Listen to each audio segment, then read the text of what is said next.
did we really need The Last of Us Part 1 remake? Hell to the no, no. I don't know. We're going to be talking about this and much more on this episode of the Miami Geeks. Stay tuned.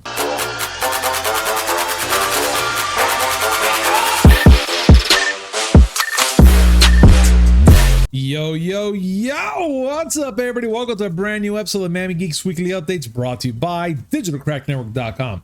I'm your host, Punch305. With me, as always, old school gaming specialist, Uncle Willie. This has been a shitty week. I'm gonna pop off. Everybody knows exactly where I'm gonna go pop off on this one. But first of all, play it. It's 8 o'clock and we're ready to rock. It's a perfect Friday. That's all I gotta tell you. No, it's not a perfect Friday. Still no alcohol. I get it. Well, that's fine, Willie. That's fine. We have a lot to talk about, and being that we saw Summer Game Fest yesterday, I mean, yeah, they had something today, but it was like mostly indie stuff and whatnot. But yesterday, I don't know. I feel a little underwhelmed with yesterday's event, even though they showed a lot of new games, some new IPs, but I still feel that yesterday was kind of like a meh, like it was just like a little meh moment, you know? And the thing is that we start off the Summer Game Fest, of course, with Jeff Keighley just talking about all those cool things and whatever, about all these new games that are coming out.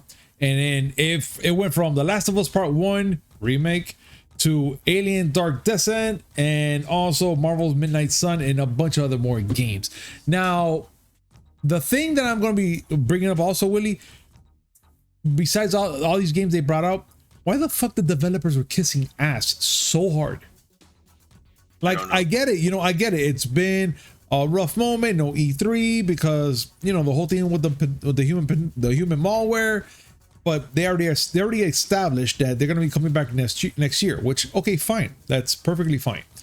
Now, every time a developer or anybody will come up on stage, it was like, yeah, before we talk about our game, Jeff Keighley, thank you so much. Oh my God, do you know how much it's mean to us and to have you here and to have us here? But they went ham. They went really, really ham on that thing. And I was just like, wow, okay, cool. How about thanks to your staff and your friends and thank God, thank your family. That'd be fun. That'd be fine. And then talk about the game that you're presenting.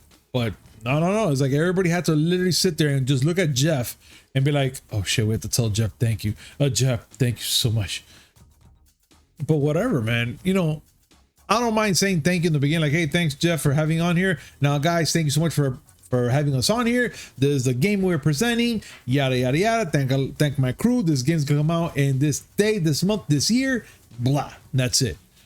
All right. But you know what? I'm actually ranting too much, Willie. But please, can you go on with this? Okay. Let's get the stuff that they announced out of the way first. I'm gonna give a quick summation. There's a lot of stuff that they announced, and I don't know that we're gonna be able to get through all of it. But let's start from the biggest one, which I'm gonna rant about later. The Last of Us Part 1 remake. I don't think we needed that. Let me just bring that out already. I don't think they really needed that. I'll tell you how much we didn't need it later. All right, go ahead. But yes, PS5 is gonna get it. They also talked about a standalone Last of Us multiplayer game. Okay. All right. A multiplayer game in the Last of Us universe. I see that. All right. Street Fighter 6, and they showed Gaia. That was awesome. That's cool.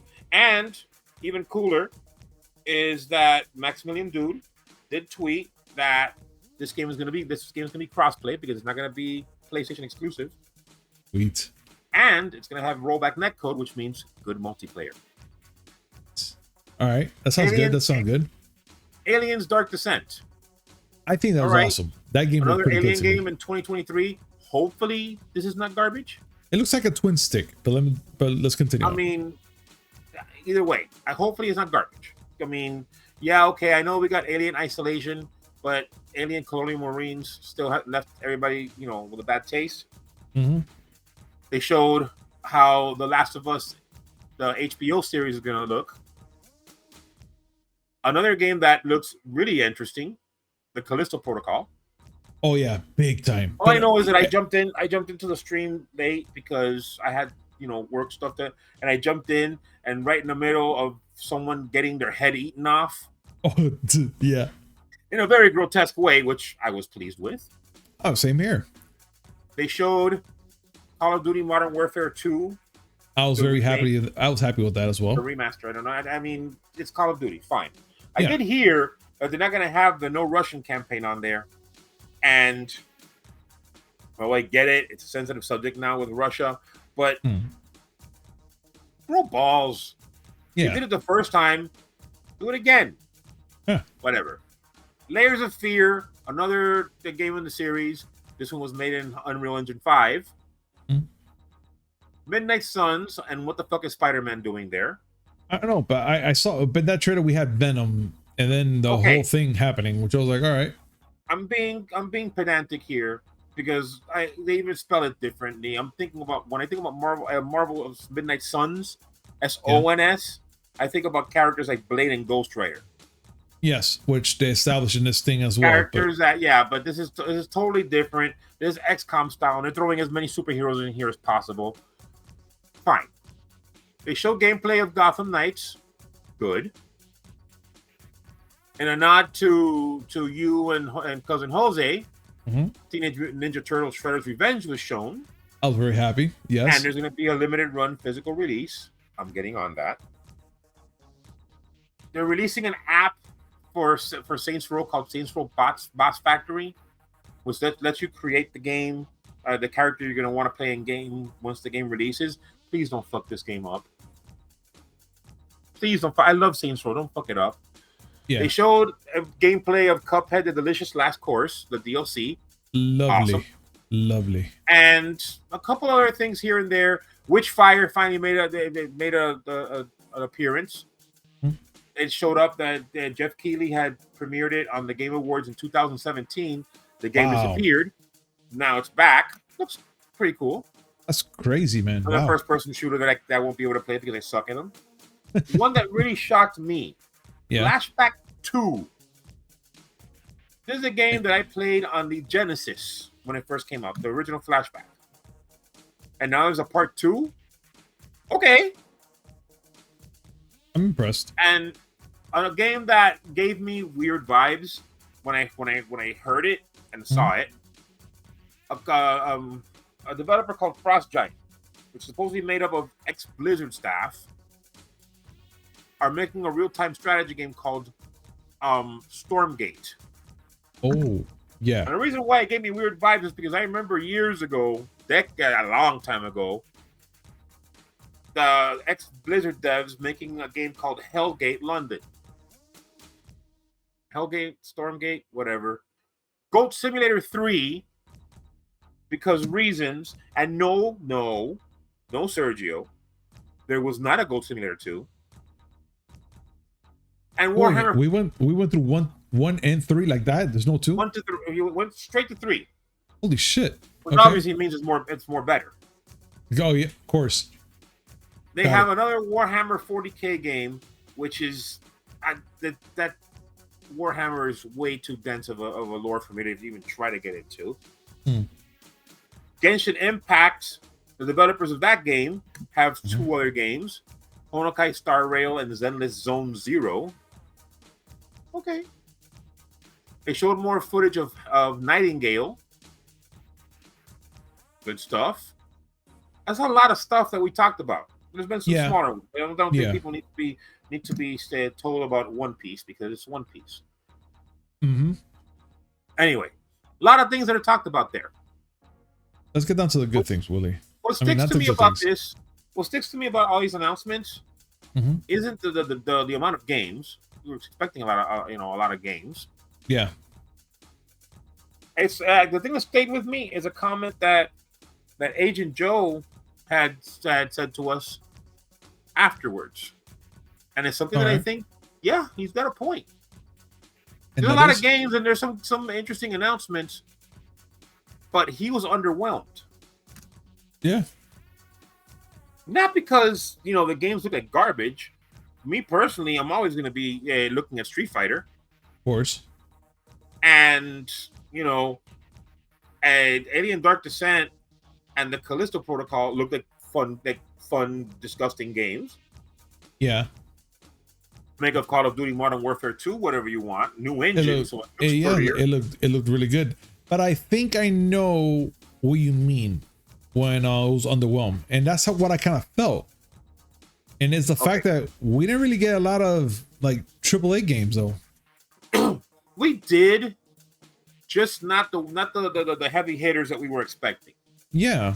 You didn't get your God of Wars. You didn't get your Starfields. You didn't get your Spider-Man 2s. Yeah, it's very like meh. But I'm okay with that. Everything doesn't have to be, name recognition. It's good to have, upcoming games, AAA or otherwise, that look like they're fun. But I just think that personally, for something like Summer Game Fest like this, I know a lot of people are hyped and waiting for E3 and they want an E3 or they want an E3 type of event. And being that Jeff is doing this, and it's not like I'm just gonna say this with like very optimistically. This is not a 3-day event though. Summer Game Fest lasts like for what, two months in change, give or take. Something like, yes. Yeah. So I'm always thinking, okay, maybe he's just putting out all these other things, and then during the whole month or months, he's gonna start spitting out some serious stuff. Like right now, for instance, this Saturday is gonna be the Xbox event, which supposedly they're gonna be talking about all these first party today. Geez, they're gonna be talking about these first party games that are gonna be coming out and whatnot. And I'm like, okay, cool. That's already on Saturday. That's fine. And I know a lot of people are like, okay, just because what happened yesterday, they're like, oh yeah, fuck it. This game show sucks. Nobody's gonna watch it anymore. So fuck it, because they didn't announce anything special. And I feel that. I get it. I know this is not an easy task, especially for Jeff, which I know this is something that he's been doing this for a long ass time. But then again, I know that like something like this for like Summer Game Fest that lasts like for 2 months. I know he's taking his time on this. So I'm going to give him the benefit of the doubt.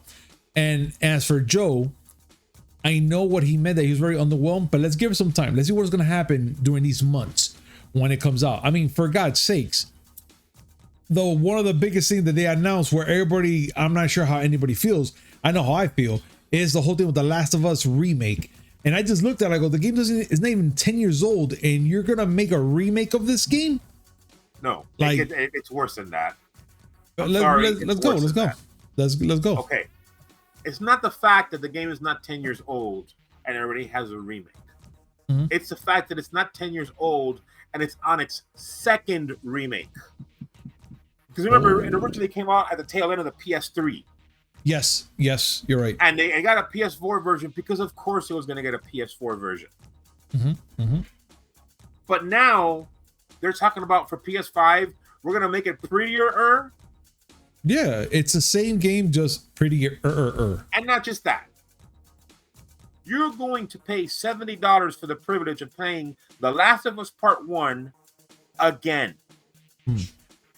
Because it's prettier. And that's the base version. Yeah. Because of course it's just a base version. Because they're not going to sell you they're not going to just sell you a $70 version and that's it. No. You're going to have a digital deluxe edition, which is $80. And you're going to have The Last of Us Part 1 Firefly Edition, which you can only buy through PlayStation, and you're paying $100. Oh, hell no, dude. That's way too much. Oh, for $80, what are you getting? Oh, you're getting some upgrades. You're getting some skills. You're getting a gameplay modifier for explosive arrows. You're getting weapon skins, and you're getting a speedrun mode. I don't know. And what is the $100 version, the Firefly Edition? Oh, you got a steelbook. Oh wow! And a comic. So fun. Pointless. Why? That's all I gotta say. Pointless. Why? I know the answer to the question. I'm asking myself. I'm asking the air. Why? Let me know when you get the answer back from that. Joe, I know that part of Agent Joe's frustration with the games is that not only is he not getting heavy hitters, he's not getting anything that justifies the fact that he bought a PS5. I want you to know that, as far as I know, the only PS5 exclusive in this list is The Last of Us Part 1, which is not a PS5 exclusive because it already came out on 2 other consoles. Even Street Fighter 6, Street Fighter 5 was a PlayStation exclusive. Street Fighter 6 is going to be available for Xbox and PC, of course. So that's where he's a little bit underwhelmed. That and the fact that the heavy hitters didn't have a presence here. Mm-hmm. I get it. I get it. I'm underwhelmed because basically the heavy hitter, the top bill in this entire showcase was this garbage. And I'm sorry, I don't care. I know people love this game to death. I'm not shitting on people who love this game. But you got to be honest and say, having to buy this game for the 3rd time and paying more for the privilege is bullshit. It is, man. You know what? It really is. Because I find it that for there's a lot of fans out there for The Last of Us, and I don't want to dig on them because I'm a God of War fan. And when God of War did the whole, hey, here, we're going to give you this version, and then, oh, look for the PS5. And then I'm like, no, man, that's it. Fuck, I already have the game. I already beat it. I'm just going to wait for the new PS5 version of it. I get it from that point of view, at least as a fan. But even then, okay, they released, the original games came out on the PS2. Yeah. They gave you a chance to buy it on the PS3. Then cynically, they had you buy it on the PS4. Got it. That was bad, yes. Yeah. But on the PS3, it was part of a compilation, so you got more than one game. True. Same thing on the PS4. This is just one game. Yeah. Oh, and it sucks, dude. It sucks. I take it back. If you get the Digital Deluxe or the Firefly Edition, you get the prequel. Really? But the base game is $70. No, man. This has reached Skyrim territory.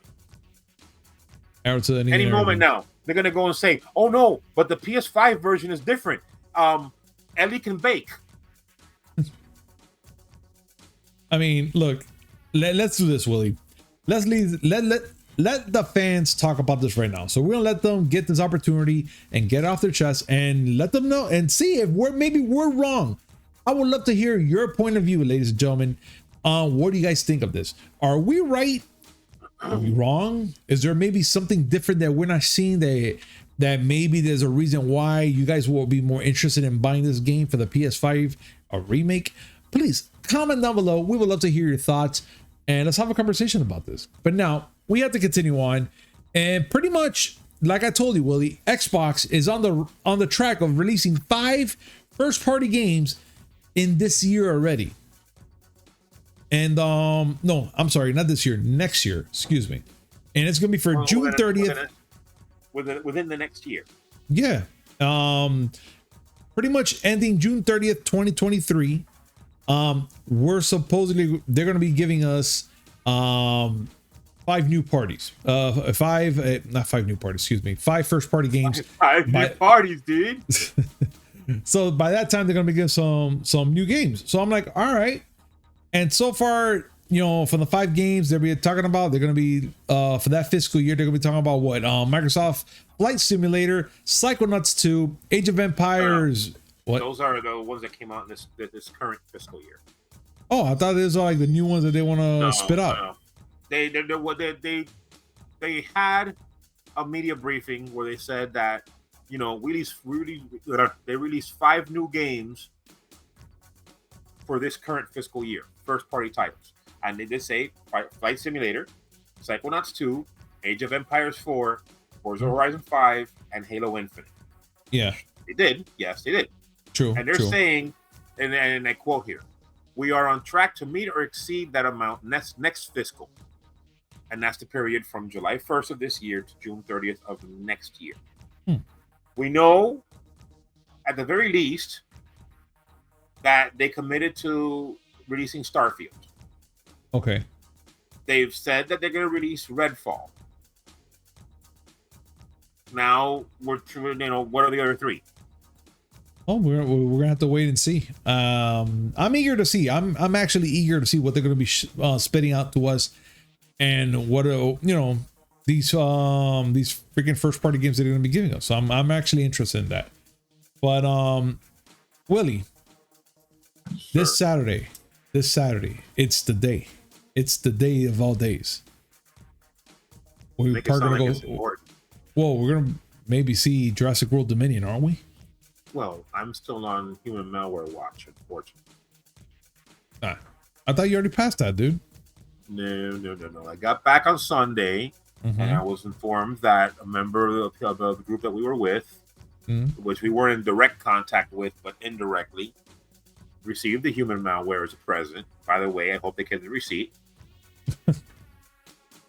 And so I'm on self-isolation, which for me is just Tuesday, and I'm just waiting to see what becomes of it. All right. So but you know what? You go That's ahead sad. and you watch the big lizards and have fun. I get it. Okay. But either way, dude, talking about these big lizards, it looks like they're stomping the way towards 18 million from Thursday's previews. And that's pretty good. I mean, I'm hearing a lot of mixed reviews of this movie. A lot of people who went to see this movie on a private screening, I'm guessing, or even yesterday, Thursday night, they're pretty much saying that it was either awesome, amazing, or somewhere like, why the hell did we even watch this movie? But so far it looks like it's doing good for 18 million since Thursday night, and for the rest of this week. I mean, what are your predictions so far? Well, you think it'll hit 50 to 60? Well, let's give it perspective. Okay. It's Thursday. It's Thursday preview numbers are better than the numbers for Jurassic World Fallen Kingdom. In 2018, before the troubles, it had Thursday previews of 15.3 million. Mm-hmm. Not bad. Yeah. But comparing to movies from this year, it's behind Top Gun Maverick, The Batman, and Doctor Strange in the Multiverse of Madness. I mean, that's pretty hardy company. All three of those movies did pretty well. It'd be nice if Jurassic World Dominion would do the same, but we'll have to see. Personally, yeah, I could see 50 million. I'm gonna go to the 50 million, give or take. I'm not. Well, let's see. If we ever do go for this Saturday. If not, we could wait. It doesn't matter. The movie's getting hammered by critics. But then again, the critics. Yeah, which is always a thing with them. They always hammer this shit. But I mean, still, it is what it is. If they didn't like it, they didn't like it. The audience scored it better, but it's it's not love. Is what I'm trying to say. Well, here's a thought. So far we have Jurassic World Dominion right now hitting for 18 million, maybe 50 million by this weekend. Now, everything, everywhere, all at once is confirmed as A24's biggest global hit. Currently sits on 80.9 million heading this weekend. Willie, I know we talked about this. It wasn't even Wednesday. I don't even remember if it was Wednesday or Sunday. We talked about the fact that we felt bad that the publicists and stuff like that didn't really push this movie out because it was such a good movie. I'm convinced that they're listening to us. It's not that it's not that I feel bad for them. This is a movie that it came out on very limited release. Mm-hmm. It came out, it come out on very many screens. They were like drip feeding it. Yeah. That was the way they wanted to handle it. And that's fine. It's picked up since. It's gotten word of mouth. The thing that surprises me the most about this movie is its staying power due to word of mouth. Yeah. I'm among those. I'm an evangelist. Go see this movie. I'm second to that. That movie was really fun. I loved the movie. And it has a nice ending and everything. Really good movie. The fact that it's the biggest global hit for A24 as a studio, has released I wouldn't say huge movies, but Decent movies though. Received some. No, they released Midsummer. They released Uncut Gems, Hereditary. These are movies that people know. The Lighthouse. Remember that's a crazy ass movie. I gotta see. You know what? I've never seen that one yet. I have to see it though. These are movies that a lot of people have heard of and has gotten acclaim. Got it. Knowing that Everything Everywhere All at Once has actually done better business. And oh yeah, by the way, it hasn't been released globally, like all the way. Like the movie hasn't been released in Latin America, in France or Italy, and it hasn't released in Japan. Which I'm interested in seeing how Japan reacts to this movie. We'll see. They're probably gonna be like, typical Tuesday. I can't say it enough. Go watch this movie. I agree. I think it's at home. I think it's in digital now.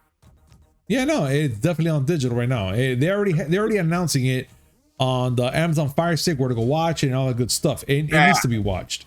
If you get a chance and you want to take a flyer on a movie and you haven't watched it yet, do it. Jesus, watch it. Yeah, no, definitely. Willie, before we end the podcast, there's something that's been blowing up the internet today, and it's about Chris Evans on reprising his role as Captain America and if he was going to do it. Now, yesterday, deadline broke out that Marvel... sorry, let me do it again. Yesterday, the news broke out that they talked to Chris Evans on about reprising his role as Captain America during the freaking event for oh my god, Buzz Lightyear's movie, the Lightyear. And they pretty much asked him, like, is he willing to come back? Because it looks like they're doing a bunch of things, and especially at Marvel dropped a little, not even a hint, pretty much letting us know that they're working on the Thunderbolts.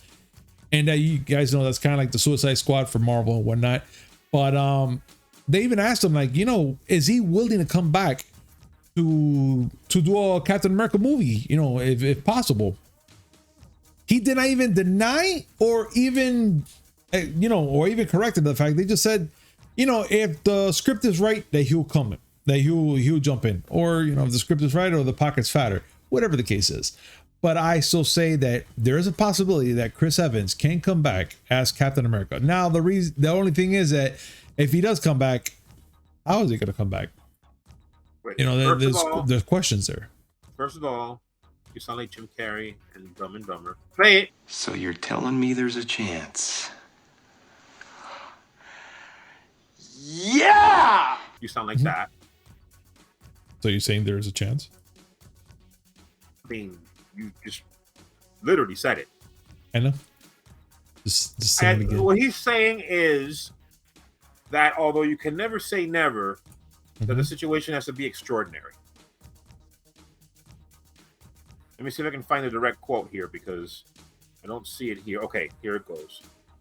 It would just be scary to rattle something that is, again, so dear to me. That role means so much to me, so to revisit it would be a tall order. I mean, he's not saying that he won't.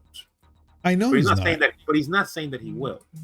And then again, he did say that if the script was right, like if it's compelling enough to bring him back, that he will. As far as how he would come back, I got the perfect answer for you. Go. How did he return the 6 stones back? Wait a minute, what? How? Remember the end of Endgame? Yeah, that he returned all the stones. The 6 stones. There's your movie right there. Him returning the 6 stones. So you and how the hell he ended up back with Peggy when he would have turned in all 6 stones by then. How did he end up with Peggy? I mean, yeah, you're you know what? You're absolutely right. If they were to make a movie of how he returned all 6 stones, because in Endgame, it was like a heap of like a minute that everything just passed, and then you just see old man Steve just sitting there. I mean, can you imagine? Exactly. Can you imagine it was like a 2-hour thing that happened?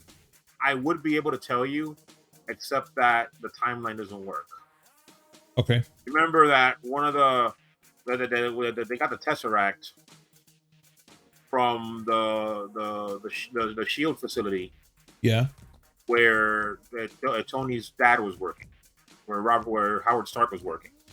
Oh yeah. You're right. He returned it there, and we know that Peggy was there. True. So that could be a candidate, but then again, at the end, we saw him dancing with her, and that sure as hell looked like the 1950s. True. But then there's also the chance that we have a multiverse going on, because it's still not done yet. But you're saying that the Infinity Stones pierce the multiverse? I could say that the Infinity Stone is just a fragment of this whole multiverse. I mean, the fact is that we have other Captain Americas. I mean, dude, we established this in freaking Multiverse of Madness. The fact that there's other Wandas, a bunch of other things going on. What can we not say that there's another Steve Rogers or Captain America in another multiverse? Like hell, a lot of people are suggesting freaking Hydra Captain America. Okay, let's open that can of worms, because we're already there. Okay. Who's to say that it's Steve Rogers? There we go. We already know that in Doctor Strange in the Multiverse of Madness, there was no Captain America. It was Captain Carter. Yeah. Oh, spoiler alert, I guess. But still, there's that possibility, and you're right. In that multiverse, it was Captain Carter, which it was even weird, because then it makes you wonder what happened to Steve at that time. Then, but now, well, I mean, you saw what if. Oh no, of course. Which that thing was awesome. The Hydra Buster, love that machine. There you go. And so maybe it was that universe, or maybe it was the universe that she was dropped off in. Could be. I mean, only time can tell. And literally in this multiverse, we could only find out so little in so little time. And you know what? And I still think that there's something in there. I just think there's something there. I have a perfect explanation for how Steve ended up with Peggy, even after turning in all the stones. Oh, please do so. Mephisto. Of course, Mephisto. Of course. Why not? It's always Mephisto. You're right. Ladies and gentlemen. Somehow, some way, Big Zam was involved. Ladies and gentlemen, what do you guys think of this chaos that we just brought up here? Are we right? Am I right? Is Willie right? Is Mephisto right? I don't know. Let us know. Comment down below. And what you want me to have Big Zam if he's right? I just know that somehow, some way, this is going to be traced to Fast and Furious 10. Stop. Shush. No. Yeah. You already know what's going to happen. We're going to be getting that message. I know. And you know what's going to happen next. I want my T-Rexes and Danny Zuko hairdos driving cars. They're fucking hot. I hate you so much, Willie. Just You're not the only one. God. Ladies and gentlemen, again, what do you guys think of our freaking antic and bullshit that we just talked about? These are antics. These are real life questions that need to be answered. These are things that have to be done because I demand it. And because I decided I'm God today, it's going to have to happen now. No, watch. Lately, whatever Willie says, some miraculously it happens. It just happens. So let's see. Ladies and gentlemen, please comment down below. Let us know your thoughts. And let's have a conversation about this. But this is the end, and we reached it. And thank you so much for being a part of this and joining us in this amazing adventures on this amazing podcast. And as always, like, comment, subscribe, hit that notification button just so we come up with amazing news, which is 3 times a week. Mondays, Wednesday, and Friday, and a little something in between. Willie, any last words? I'm not saying that I have the pulse of Hollywood, but I called LeBron James in multiverses. So I'm sorry, and you're welcome. Yeah, I hate you for that still. But anyways, thank you so much for joining us, ladies and gentlemen, and we'll see you on Monday. Peace. Ah!